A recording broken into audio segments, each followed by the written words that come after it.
और इस बीच एक बड़ी खबर आपको बता दें, उत्तर प्रदेश से मिल रही है, जहां बरेली हिंसा पर सीएम योगी आदित्यनाथ ने बड़ा बयान दिया है। योगी आदित्यनाथ ने कहा है कि किसी भी दंगाई को बख्शा नहीं जाएगा। हिंसा करने से पहले दंगाई 2 बार सोचेंगे, ऐसी कार्रवाई की जाएगी। विकसित उत्तर प्रदेश विजन एट 2047 के कार्यक्रम में मुख्यमंत्री योगी आदित्यनाथ शामिल हुए, जिन्होंने इन बातों को कहा है कि पहले दंगाइयों को मुख्यमंत्री के आवास में बुलाकर सम्मानित किया जाता था।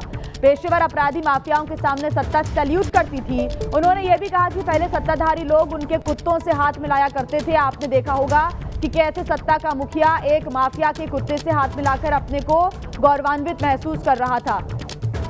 सीएम ने इन बातों का जिक्र किया है, साथ ही बड़े बयान दिए हैं।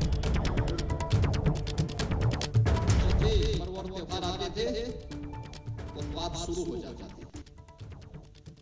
अब उत्पादियों और उपद्रवियों को पता लगेगा कि 7 पीढ़ियां याद आएंगी उनको, क्योंकि कभी-कभी बुरी आदतें जाती नहीं लोगों की, तो उसके लिए उनकी डेंटिंग पेंटिंग करवानी पड़ती है कायदे से, जिससे उनकी बुरी आदतों को हम ठीक कर सकें। और यही डेंटिंग पेंटिंग आपने देखा होगा कल बरेली के अंदर हो मौलाना भूल गया कि शासन किसका है। वो ये मानता था धमकी देंगे और हम जबरदस्ती जाम कर देंगे।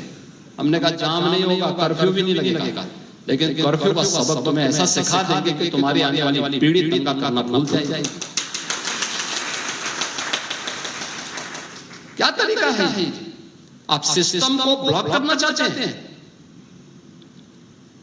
और यही प्रवृत्ति थी यूपी के अंदर। 17 के पहले यही होता था, और हम इसी बात को कह सकते हैं कि 17 के बाद हमने कर्फ्यू भी नहीं लगने दिया, लेकिन ऐसे बैरियर को चुन करके वे जिस प्रकार की भाषा को समझते थे, उस प्रकार की भाषा से उसको समझा करके उसको उसकी सजा दिलाने का काम भी किया है। और उत्तर प्रदेश की ग्रोथ स्टोरी यहीं से शुरू होती है। अगर आजादी के समय मैं उससे पहले नहीं जाता, लेकिन 1947 में भारत आजाद हुआ, अगर उस समय भारत की इकोनॉमी में भारत का उत्तर प्रदेश का कंट्रीब्यूशन 14% था, तो 14% फिर से होना चाहिए। और 14% नहीं होना चाहिए, बल्कि जितनी आबादी है उत्तर प्रदेश की, उत्तर प्रदेश उतना कंट्रीब्यूशन करता हुआ दिखाई दे। ये हमारा राष्ट्रीय धर्म है और दायित्व भी है, और उसी के तहत सब कार्य योजना बन रही है। उत्तर प्रदेश के अंदर इंफ्रास्ट्रक्चर अच्छा हो, 17 के पहले कोई कल्पना भी नहीं करता था। आज देश के अंदर 55% एक्सप्रेस वे उत्तर प्रदेश के पास है। सबसे अधिक सिटी में मेट्रो का संचालन उत्तर प्रदेश कर रहा है।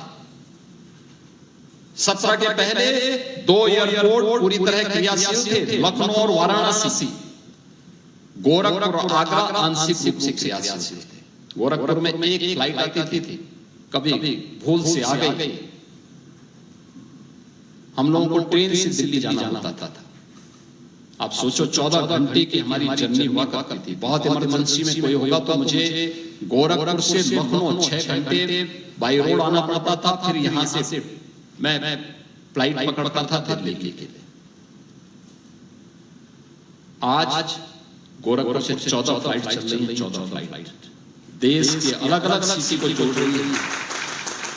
16 एयरपोर्ट हमारे आज के दिन पे क्रियाशील है।